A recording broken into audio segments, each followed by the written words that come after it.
William, hopefully your favorite videographer from Two Hats Publishing. I welcome you to another Two Hats special of community events. Let's look in and see what's really happening.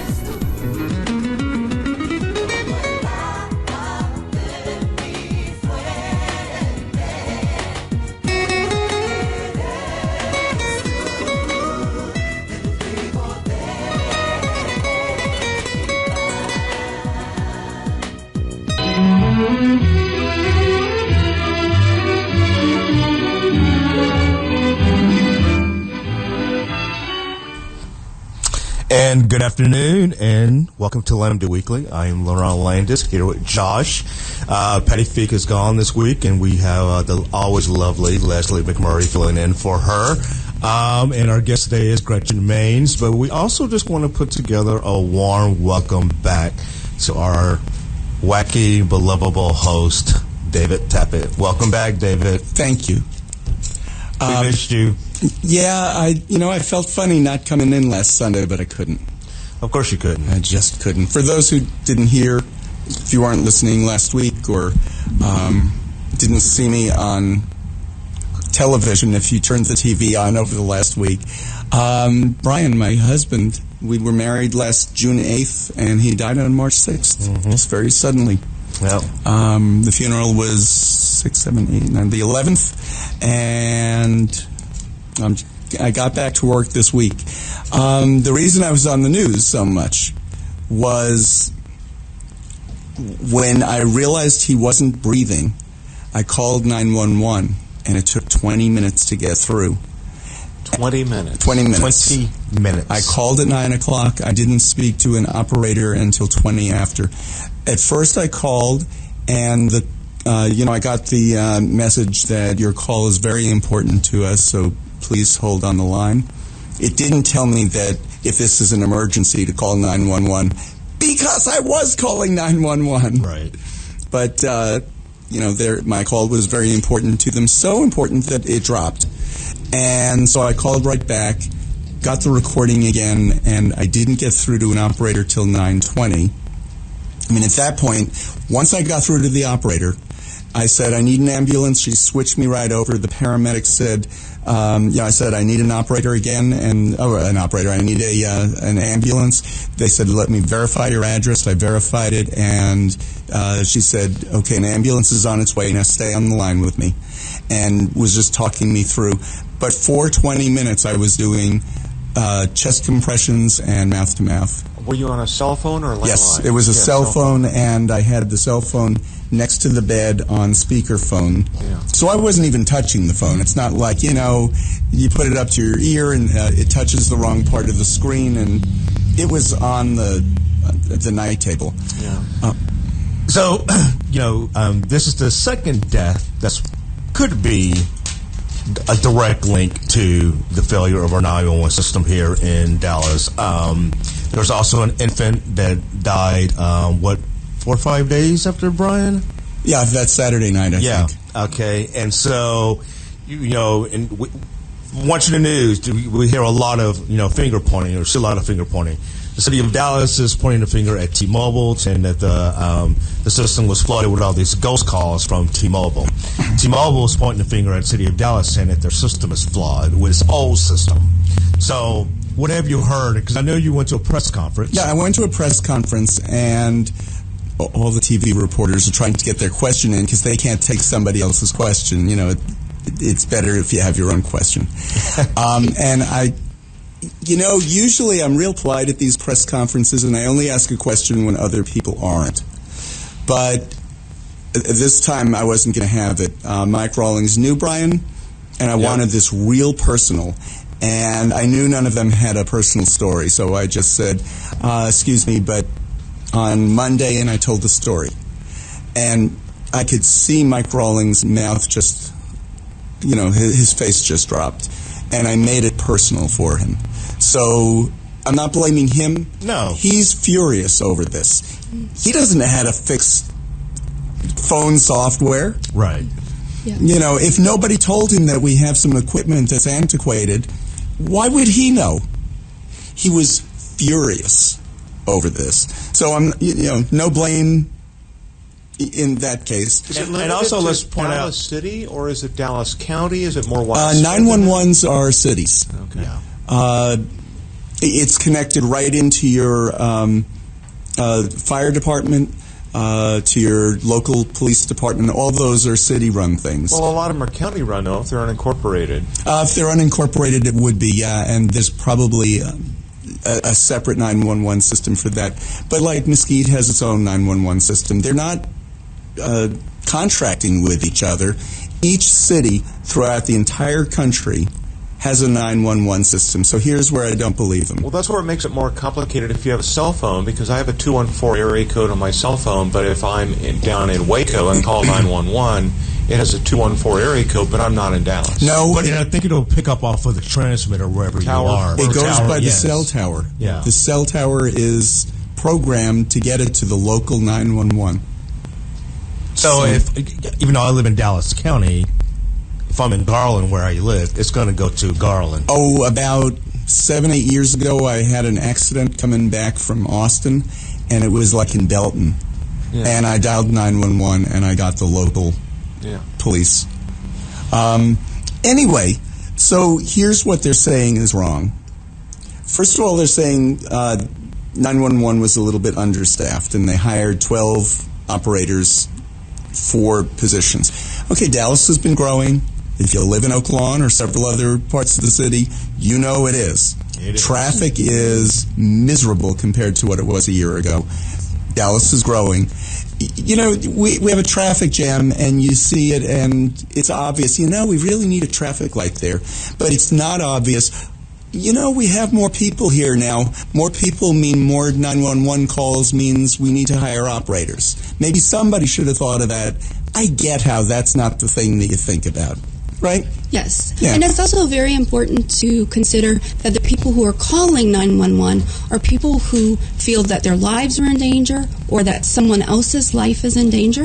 And it's really important to have a system that you can trust when you're in that state of mind. You're calling probably for one of three reasons. You need the police for an emergency, a robbery, a murder, an attack, or something. And there was an attack downtown. There was. And they tried calling 911 and couldn't get through. They're okay. But you're calling for police. You're calling for fire. Yeah, imagine your house is burning down and you're on hold for 20 minutes. Everybody's going to be dead. Mm-hmm. Or you need paramedics because you're having a medical emergency. Now, I'll tell you, and I'll say it as many times as I have to, once those paramedics were dispatched, they were at my place in 3 minutes flat. They were working on Brian and transported him to Parkland.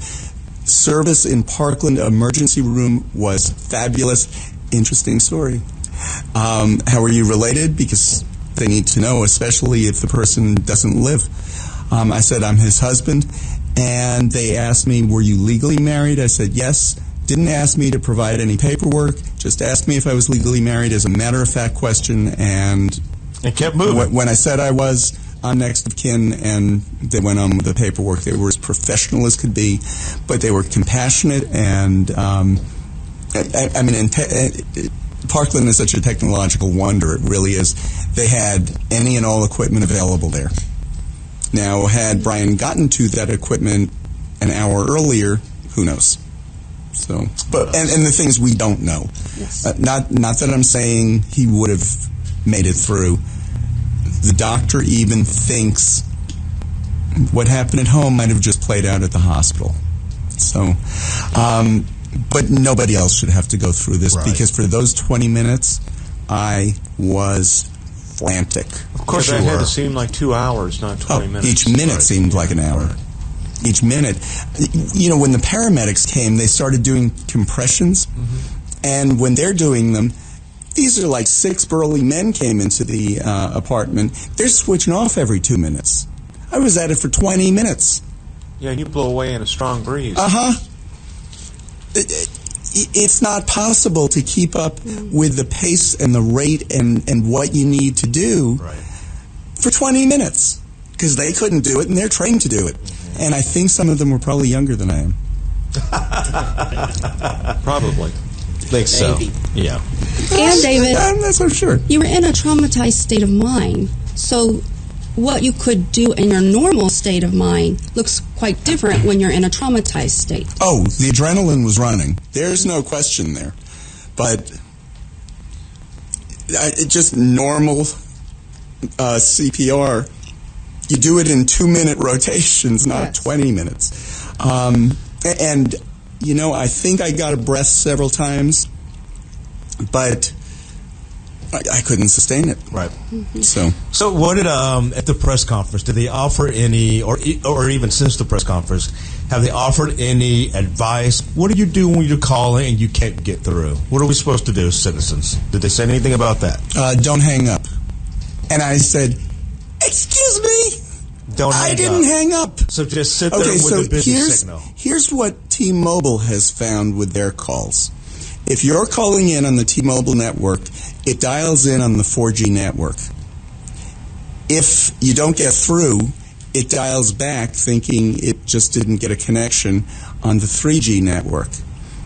If your call drops because it dropped you or you hung up and said, well, that's not possible, I'm just going to call back again, you're calling back on the 4G network, and when you don't get through, it dials again on the 3G network, and that counts as 4 calls, and they have to call back each call even if they're calling the same call 4 times, which wastes a lot of time. Wastes a lot of time. That's weird. That is weird. Of course, They've suspended that system. Yeah, I don't know the technicalities of how phones work in that way, but I would think once a phone is disconnected, when you hang up, it's just disconnected, period. But from all of the it Gs. records, if you dial 911, it records that you dialed 911, and they will call back to make sure that you weren't in some situation where you had to hang up. Sure, that makes sense. Yeah, But if that it's the part same makes number, sense. You don't need to speak to that same person 4 times. I mean, that's a little redundant. For some reason, it's not putting them together. I think now it is. Yeah. That part of it, I think they got worked out. Here's my question. It does this. Just in Dallas? Mesquite's not having that problem. Atlanta's not having that problem. Washington, D.C.'s not having that problem. Right. You can use T-Mobile in any of those places. So why just in Dallas? Right. Might I And- also add, smaller cities are not having that problem. Right. And where is T-Mobile's headquarters? Here. Right here in Dallas. Question, has anybody said how long they have known about this problem? Since November. Since November. Possibly October. And they haven't fixed it. Is it that it hasn't been a priority, or that they've been trying things? I guess because I have a big mouth. I guess so. Well, it's like somebody said, It's like, it's what going do to they take know somebody and to when do they die, know it? Yeah. unfortunately. And now two people have passed. Yes, because it's really important to understand that when our brains have been traumatized, which is the state of mind that, David, your brain was in, 2 minutes can feel like 2 hours. The part of our brains that actually tell us what time we're in right now and knows kind of future and past and can put all the pieces together of time, that part goes offline when we're traumatized.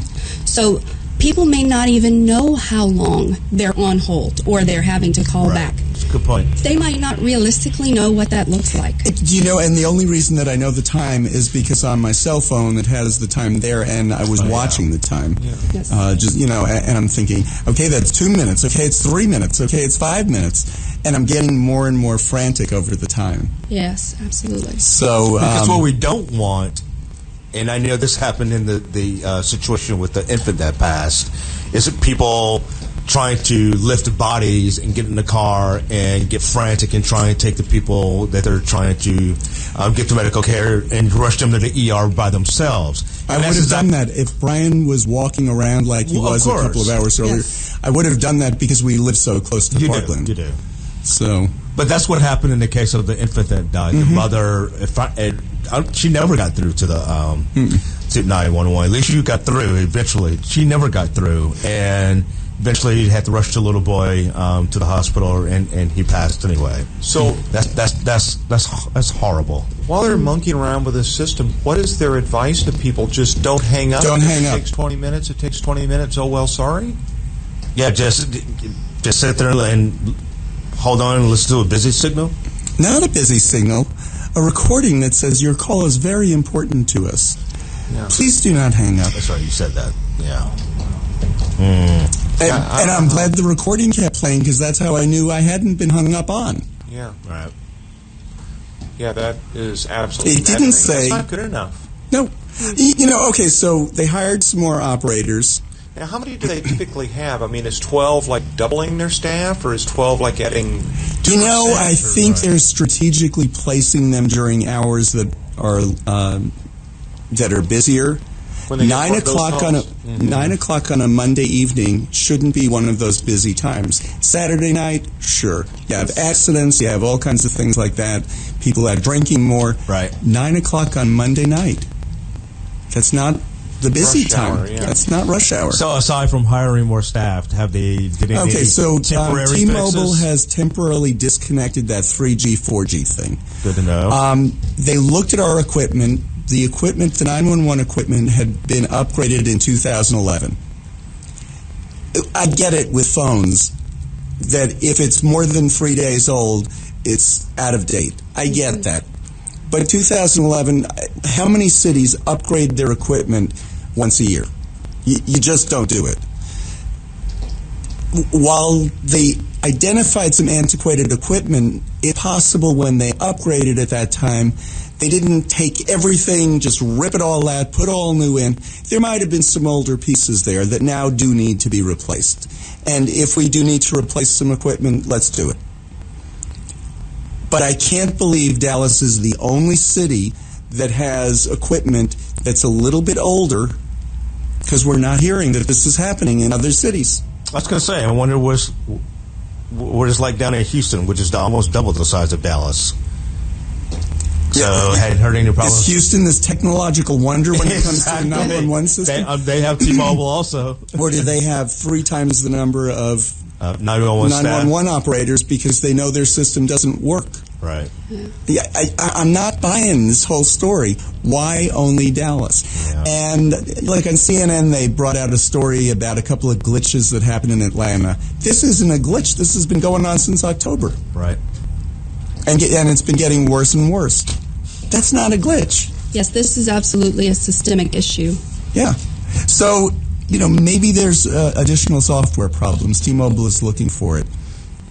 Part of what I'm not getting is why T-Mobile and, not AT&T? Or Verizon. Right. Now, this is one of those things. This is public safety. This isn't a competitive issue. Ooh, I'm on T-Mobile because I like their connection to the 911 system. Whoever said that? Right. Nobody ever. They need to just share their software and fix this. Whoever's got the best stuff, let's use that. Yeah. I haven't heard a problem with Verizon Or Sprint. AT&T has had some problems, but I think they fixed them. But we can't get a straight answer on that. Well, it's also not something you can test. You don't want to sit with your AT&T phone and dial 911 and see how long it takes to have them answer the phone to say, "Oh, I was just checking." How long it takes in case something really horrific happens. Mm-hmm. Yeah. Right.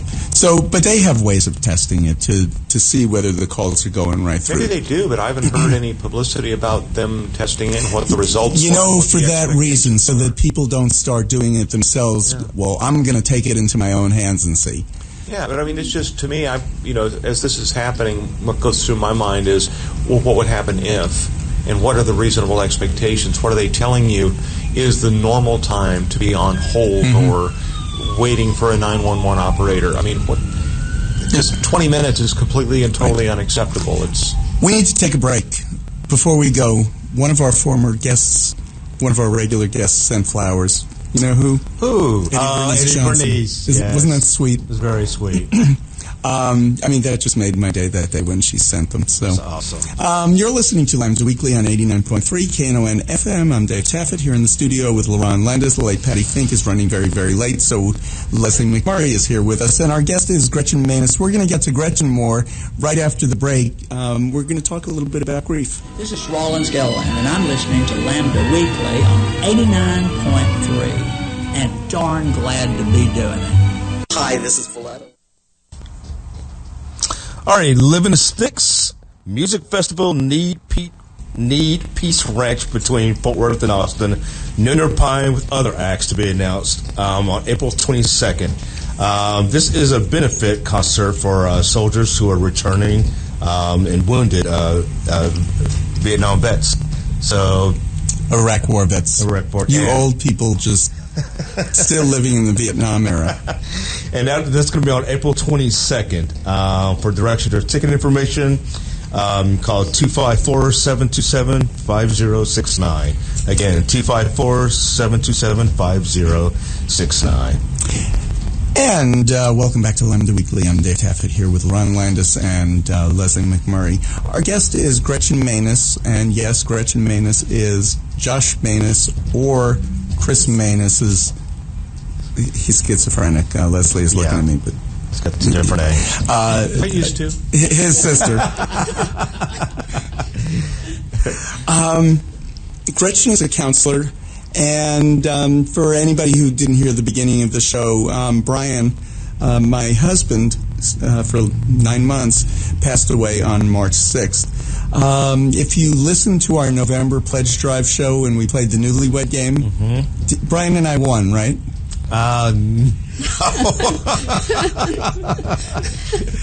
But it was a good learning experience about you. You're laughing because you cheated. We didn't cheat, but we also didn't get any points. Yeah, at all. I think you got one. We got one of them. I think you won one round. You got 1 point. Yeah, Candy and Candy Markham and her wife. They just knew each other. They did, but just because they've been together for 45 years. Right, but they didn't win either. Oh, that's right. It was Patti and Aaron who won. Right. See, I needed Danny on the show. We would have cleaned up, I think. Anyway, so that was the last time Brian was on the show, and he died very suddenly. We think stroke or heart attack. So, Gretchen, tell us a little bit about the type of grief counseling or the type of counseling that you do, and some of it is grief counseling. Yeah, I work at a private practice here in Dallas, and I see children, adolescents, and adults who have been through traumatic experiences, and oftentimes that includes people who are currently experiencing grief in their life of a lost loved one. So, what does grief counseling even look like? Well, it looks different for different people because the grieving process looks different for different people.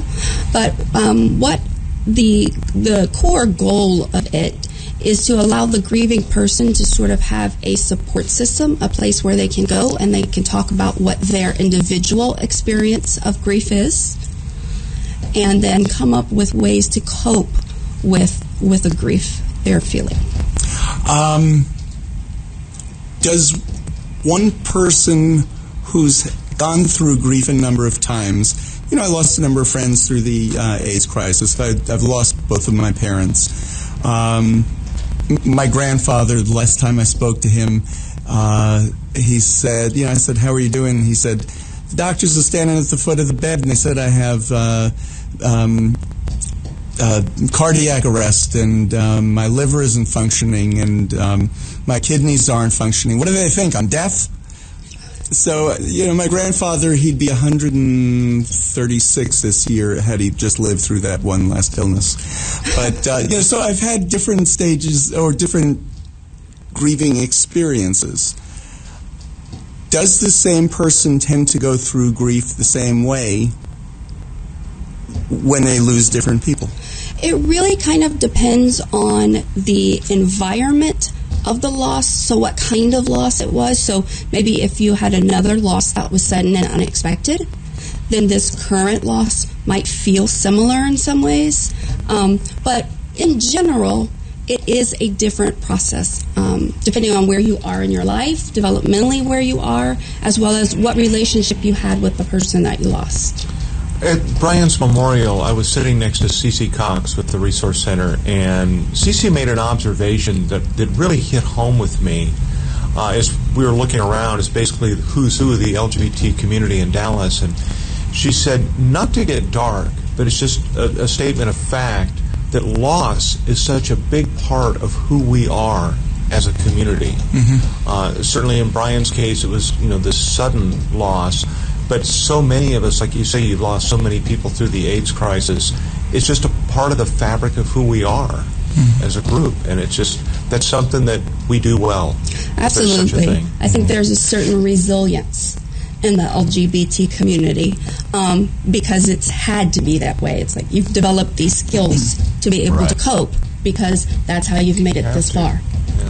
Yeah. You know, and it's interesting that over the past 2 weeks, at Brian's funeral, I delivered the eulogy. And I can't tell you how many people said to me, I don't know how you did that, Howard. Do you know it was the easiest thing I've ever had to write? I mean, difficult, but easy. You know, it just came right out. It was very easy to write for me. I refer to those things as things that write themselves. Yeah, exactly. I mean, jokes and all that I had in there, because my stories with Brian were funny. But that was very easy to do. Of course, afterwards I kind of passed out. Kind of? You've done your job. You did it well. Yeah, and what happened was I passed out, and I have no memory of passing out. I have no memory of feeling Really? Nothing. All I remember is... All those cute firemen? No, before that... Were they? I didn't want to go there. Oh, yes. No. I think they're saying thank you. All of the doctors that I knew just standing around me, there were like 8 of them who were at the funeral. Yeah, that's the odd thing. You have a Jewish memorial. You say, is there a doctor in the house? What, are you crazy? There's like 8. Right. And then a whole team of nurses. Yeah. Yes. So... And lawyers, too, just in case. Not as many. So David's been joking with himself all week, saying, he's a media whore, so you got that to add to your resume. So now you're going to add drama queen. Well, to exactly. Your resume. Neil Cazares Thomas from Cathedral of Hope called me up afterwards just to make sure I was okay, and I said, Neil, you never made a dramatic exit? I sent him a note. I said, I just wanted to make sure you're okay because you didn't have the common decency to say goodbye. Now, let me tell you, if you want the best service possible in an emergency room, bring your own doctors in the ambulance with you. There you go. Yeah. The tests that they ordered, those results were back like that. I mean, she walked out of the room, she walked back in, and okay, it's showing such and such levels. And I'm looking and saying, did I pass out again? They said, no, why? I said, because you just walked out the door with that blood. Wow. Of course, one of the doctors that was with me is kind of a smart-ass, so they're taking the blood, and he said, that blood's coming out red. David's blood is green. And this poor tech is saying, no, it's coming out the right color. Doesn't get it. No. Well, he's not expecting that of course. From a physician. Right. So. Josh just said laughter is also a part of grief. It's a coping mechanism. Talk about that a little bit. Absolutely. When we are grieving, we experience all of the emotions, kind of the whole range of emotions. So oftentimes we allow ourselves to feel some of them, but not all of them. And joy and laughter are so important because they remind us of the gifts that the person gave to us. Yeah. Right. I couldn't have told those stories without them being funny. And then I'm talking about the stories that I told about during the eulogy. Because Brian and I had fun. Yeah. And it reminds us that it was a whole life that he lived and a whole connection that you had. So we see all of those parts of that. Right. Can you talk a little bit about what's normal and not normal, or what's not normal for some people? It's always, it depends on the person. And I know one of the big topics we've been talking about is food. David got a lot of food. I know that's I guess maybe the American tradition thing to do, probably in most cultures, when someone passes, to bring food over to give nourishment to the family, the surviving family. But also what I have found in me personally and other people is when you have lost someone, you have no appetite. You lose it. So is that normal, or just talk about the normalcies of grieving? So it's hard for me to say what's normal because I don't think anything is normal or not normal.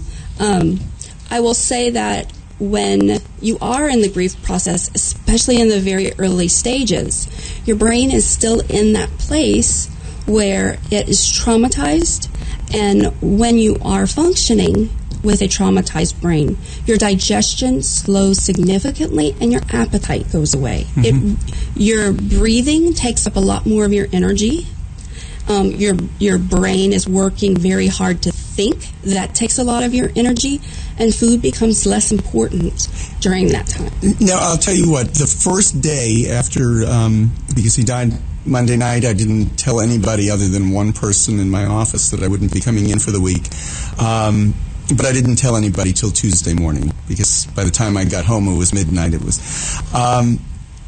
I got that first day 500 messages at least, between Twitter messages and Facebook messages and emails and phone calls and text messages. I couldn't keep up with it. But everybody was telling me, you need to eat. I had one friend who came over, and he was looking in on me every day. He wasn't worried about whether or not I was eating. He was worried about what I was keeping down. Yes. You know, another question would be the importance of sleep, because you certainly want to get enough rest to be able to process that. But I guess in the realm of normal versus abnormal, where's the fine line between grief turning into depression and then saying, I need to treat this depression while honoring the grief? Absolutely. Grief can certainly turn into depression, but that's a process, and that does take some time for that to happen. So the way that you can help yourself to not slide into the depression arena is to really attend to what you're feeling when you're feeling it. So when the sadness comes up, stopping and just kind of pausing and being with the sadness, or when the anger comes up, being with the anger. So that is how you can help yourself, because really what depression is it is sadness that we have not expressed. So sadness over time that we hold inside becomes depression. So basically, if you feel like crying, cry. Absolutely. Oh, I didn't cry much on Monday night at the hospital. It just wasn't coming. I was in shock. Yes. Of course. Tuesday it started, but then until the funeral, I went through some waves where I was just sobbing uncontrollably. And do you know one of the things that set me off? And it still upsets me, and he's still upset. Brian's cat, and I say Brian's cat, that was a one-person cat. He saw me doing the chest compression, so he saw me hitting Brian, and then he saw the paramedics carry him out of the apartment. That cat has been wailing and sobbing, and he has been just crying for the last 2 weeks. Well, he hates you. Do you know, twice so does. far he's curled up with me because he just needed some attention, but he is a one-person cat. He is Brian's cat. I am so glad you said that, because animals do this so naturally and beautifully, which is to express how they're feeling when they're feeling it. They don't push it down or repress it in some way, pretend it's not there. They just express it. And once they express it, it gets out of their systems, and then they're free to move forward with their lives. And it hasn't gotten out of his system yet. He was just, I thought he was getting better. Yes. And this morning he was just wailing again. So this is a really important point. This is a wave of grief. And oftentimes people think when they're grieving that it should be linear, and that as time progresses, things should just get better. And that's absolutely not the way that it works. It works much like the ocean. At times there's calmness, and at times there are waves. And it sounds like the cat was experiencing a recent wave. Sometimes there's big waves. Yes. Yeah, isn't it interesting, though, his memory and his thought processes? I get what he saw. You have to strip out all of the, human layer on it. All he saw was me hitting Brian. So that not only was his person injured, but he saw me doing it. Yeah. And he was connected enough to Brian to know what Brian's, like if Brian was already gone, or kind of what Brian's state was, the cat understood that in a non-language kind of way. Yeah. So anyway, that's... And I know we're about to go to break in a few minutes, but if you could talk a little bit about I don't know, I've heard people say, oh, it's been 6 months or a year at the loss of a loved one. You should be fine now. And it's not always the case. You know, people grieve at different rates. And again, from personal experience, I don't know if you really actually ever get over it. You just learn to live with it. I think that's absolutely true. I don't think you ever get over it. But like you said, you learn to cope with it. You build some resilience and some, you're able to kind of shift and see the gifts that you received from the person and then do things with those gifts, kind of proactively doing things, and that's helpful, but you never really get over it. Yeah, I've heard, to use the wave or ocean analogy, is that when something is fresh and it first happened, it's like getting swamped by these 100-foot waves. And as soon as the one washes over you, the next one comes, and you feel like you're drowning, and it's pretty hopeless. But eventually those 100-foot waves kind of stretch out, and they become 50-foot waves. And every once in a while you get clobbered by a 100-footer again, but eventually those diminish out. And it's just occasionally you'll get the sneaker wave when something will come up, but overall it kind of smooths out. And the important thing is to be like the wave, and to just allow it to come when it happens. Be like a surfer and just ride the wave. Just allow it. Yeah. Absolutely. Okay, talk about this a little bit. The whole first year can be difficult because, holidays that you celebrate. There's Brian's birthday is in 2 weeks. That's going to be terrible. Not just for me, but his parents and his sister and brother and an aunt who's been calling me regularly. Brian's family's been wonderful. They've just been calling and making sure that I'm okay, and I've called them making sure they're okay. But events like that, our wedding, we didn't get to our first anniversary, so we didn't get to celebrate an anniversary, and we have a piece of the wedding cake sitting in the freezer. I don't know what to do with it, whether to keep it and have it on that date. I mean, I'm not rushing to throw it out, but... or do I don't do that? Because is that healthy? Is that not? I don't know that there's an answer. Yeah, I think it really is just important that you're open to whatever the answer is when it comes to you. So I can't tell you how to grieve, and I can't tell you what to do with that piece of cake. But you'll know, and when you know, you'll be able to do that. Well, we have a few months. Yes. To even think about it. But that one's a difficult one.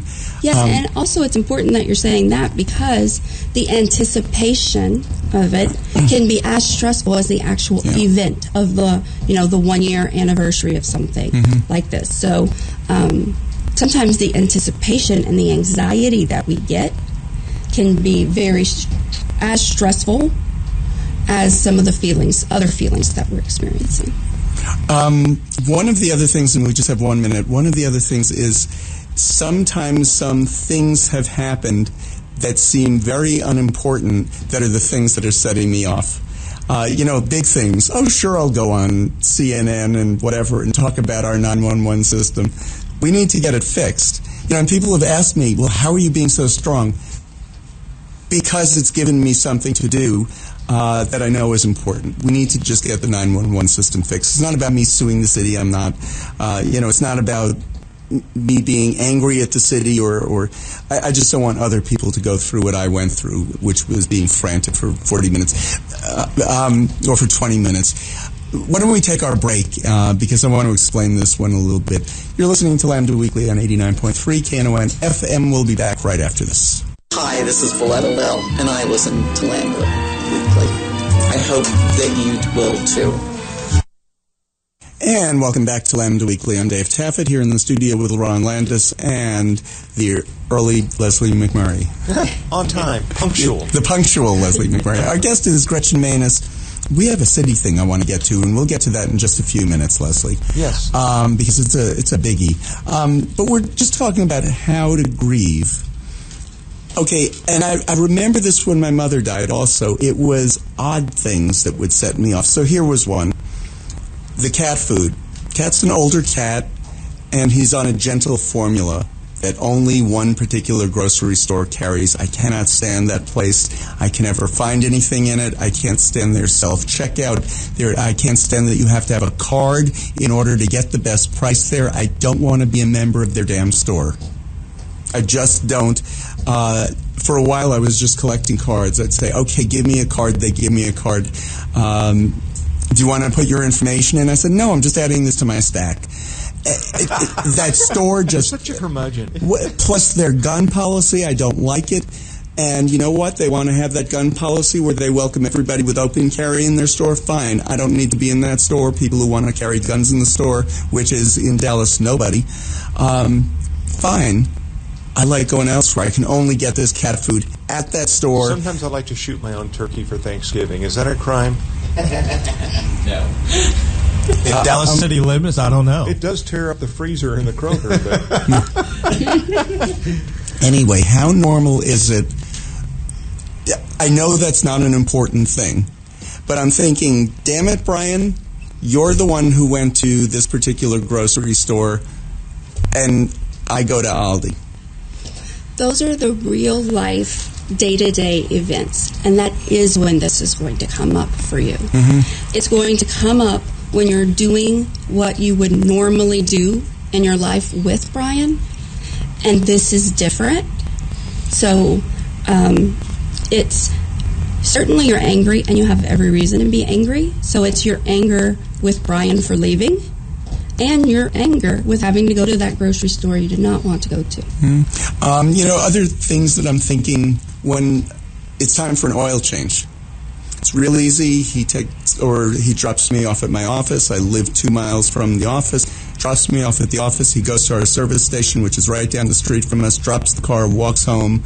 An hour or two later, walks back, picks up the car, picks me up at the end of the day. You're so spoiled. I'm going to have to, but it just worked. Yeah. Worked real well. Right. And then he had the car for the rest of the day to do other things he wanted to do. I'm going to have to take the car to the service station, put my bike in the back of the car, ride my bike to the office, ride my bike back from the office, which isn't a big deal. It's just 2 miles. It's good exercise. But it feels like a big deal. It feels like one. But what if it's raining? Well, I won't do it on a day that it's raining, but you're right. What if it suddenly starts raining because it's June and it was a beautiful day at the beginning of the day and it's pouring by the time...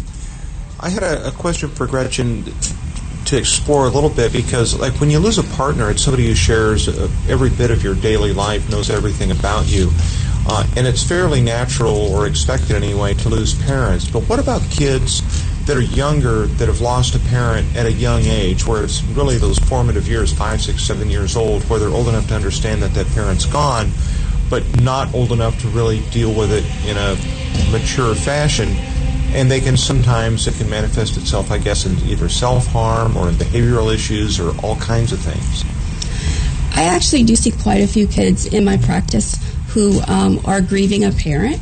And it's very interesting because developmentally, especially in those years you were talking about, like 4 to 7 years old, what happens is children believe that what happens in the world is because of them in some way. So they sort of think, we call it egocentrism. So they think that if their parent died, that they did or said something that contributed in some way to that. So there's often that sense that they're carrying with them, whether they're aware of it or not, that's contributing to some of the behavioral stuff. And also that sense of not being in control. My life looked a certain way until a certain point. Suddenly it didn't. And so when we see things like cutting, or even use of drugs and alcohol as people get older, that is an attempt to find some sort of control because they've been carrying this sense of being out of control yet responsible. Do you see some of that in adults? Sure. Absolutely. Because everybody keeps saying to me, now even if you had decided to call 911 an hour earlier, it's not your fault. And we were eating dinner an hour earlier. Yes. So certainly you were going to think to yourself, there might have been something off that I should have taken him to the emergency room for. And really what we were talking about was, well, maybe you should go to the doctor tomorrow. Mm-hmm. And just have him take a look. But sure, you have those guilty feelings. But I mean, even the doctor in the emergency room, everybody has said to me, nothing you could have done. Yes, it's a situation that you had no control over.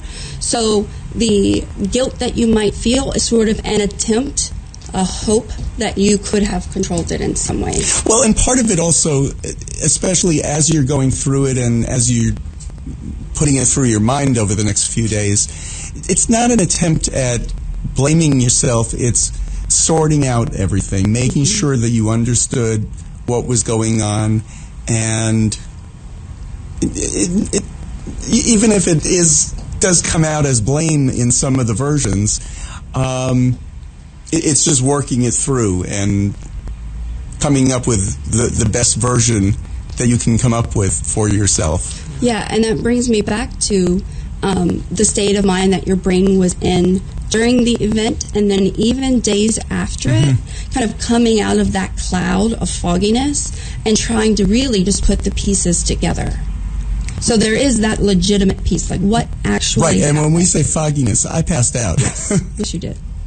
And I'm laughing about that right now because I have no memory of passing out, none, in front of 250 people. I remember waking up and they're telling me, put your legs up. What do you mean put my legs up? The rabbi is doing his service. I can tell you that there are 250 people that remember it very much. Oh, I'm sure they do. Yeah. I'm sure they do. Did I fall on the floor? What did I do? No, you did not. You just kind of clunked over. And I was sitting next to Brian's mother, and so I guess she... Well, I remember sitting there, and I saw your head, because I was behind you, and I saw your head kind of do this. And then the rabbi noticed it too. Said, "Yeah, David, are you okay?" He stopped in the middle of his sermon, and he said, "David, are you okay?" And you didn't reply. And then he said, "Is there a doctor in the house?" And everybody started laughing at that point because there were so many. That's how he remembers. That's how you remember. That is how I remember it. So, give me some of the things that I should look for, somebody going through grief should look for that are healthy, some things that you should look for that aren't healthy. Because as miserable as grief can be, you can't avoid it.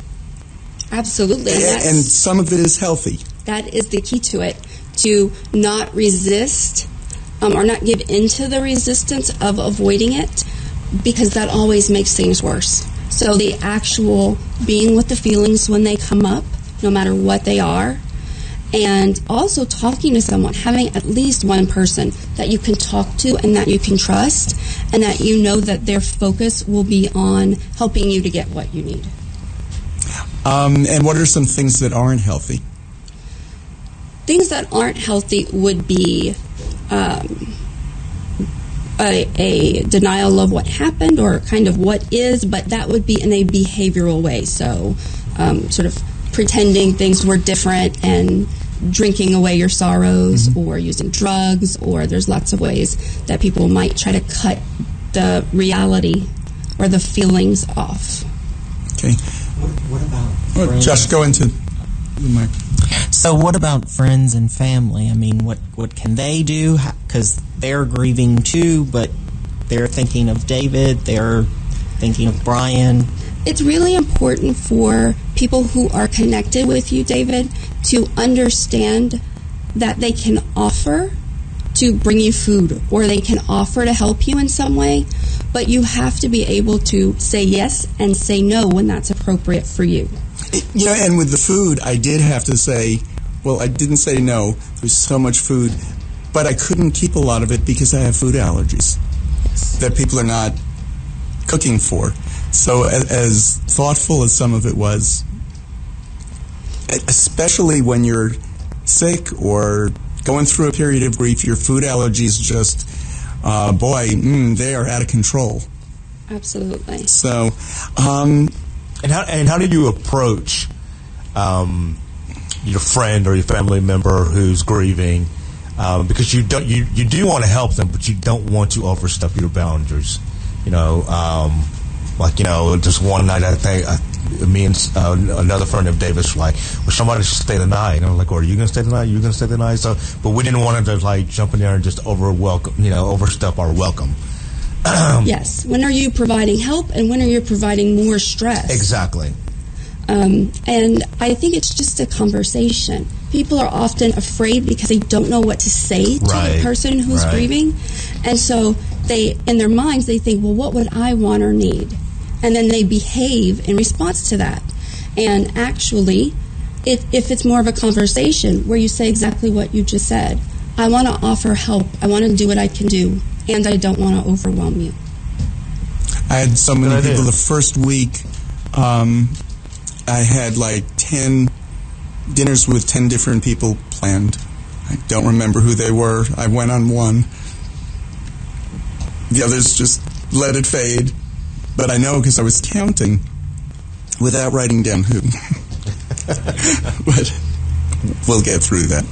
One thing I'm doing that I think is healthy is I have a conference in Orlando on Thursday that goes through Sunday, and I'm staying in Florida for a week and visiting relatives and just getting away a little bit. Absolutely. So to get connected with people who care about you and you care about, and to get out of the environment where there are so many triggers. Yeah. Gretchen, thank you very much. Leslie, one of the things that we want to squeeze in, we have about 7 minutes. Well, then let's squeeze. Let's squeeze. The city is doing something major. Yeah, the city is. I'm very proud of them. And at a time where we're cutting all health benefits everywhere. And it's taken a while. It took a while to get this done, but ultimately we received some support from Adam Madrano, who is absolutely fabulous. I mean, he stuck there like a pit bull. He wanted to make this happen.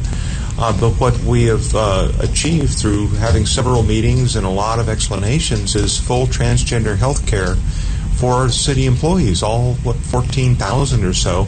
I don't know how many of them are transgender, but I think there's some that... All 14,000 of them are going to... They could be.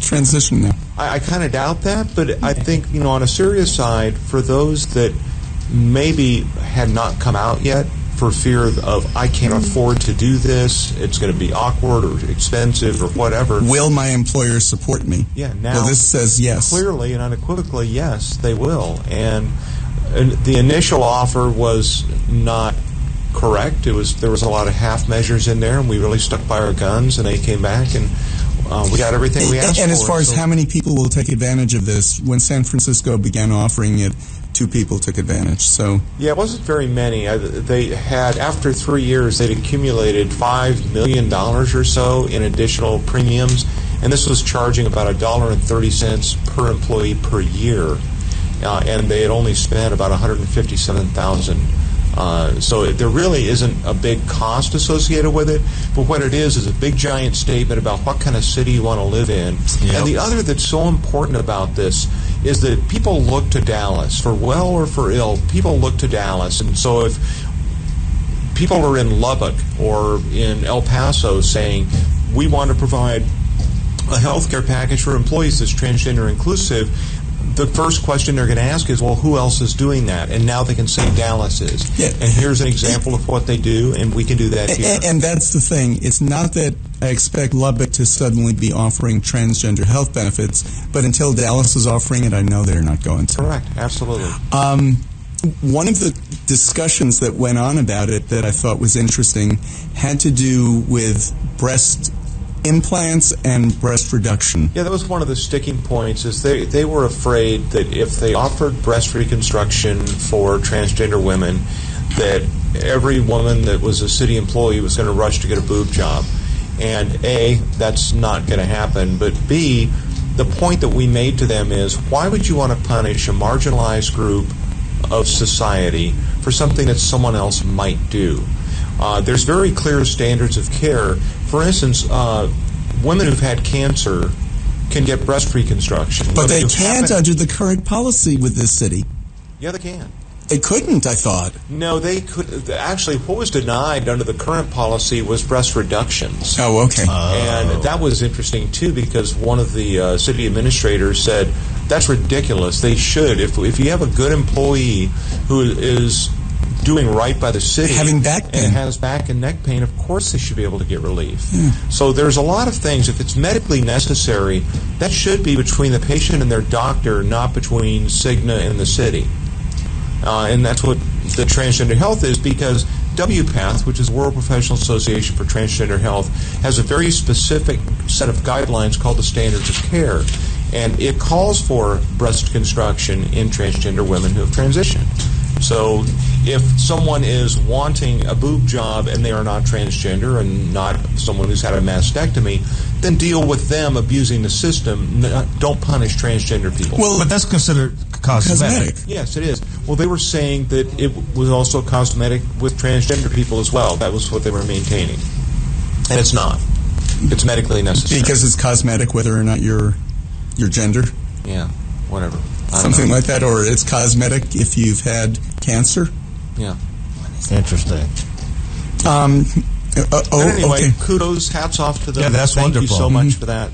The city's been working on this for several years, though. They have. I think it took having the new city manager to actually take a look at this. Yeah, he was in our corner. Adam Madrano was in our corner, and to those that were that stood up for us, I cannot thank you enough. I mean, I'm not a city employee. It doesn't affect me one way or the other. But for those that it does, it's a big deal. Mm-hmm. So when does it go into effect? Now. Awesome. It's in effect. They changed the SPDs, and I got the email on Friday. Wonderful. Isn't that interesting? Yay. Gretchen, thank you for being here. Thank you so much, Gretchen. Talking us through a little bit of grief. Cough at all. What's going on? I don't know.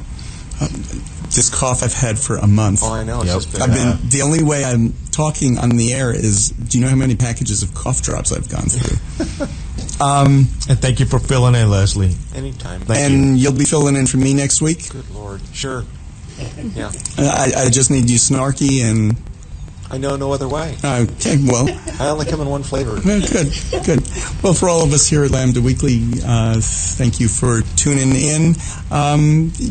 Usually we're talking about broad issues. Sometimes it gets a little bit personal. We prefer women's issues. Okay. Took me a second. That's cute.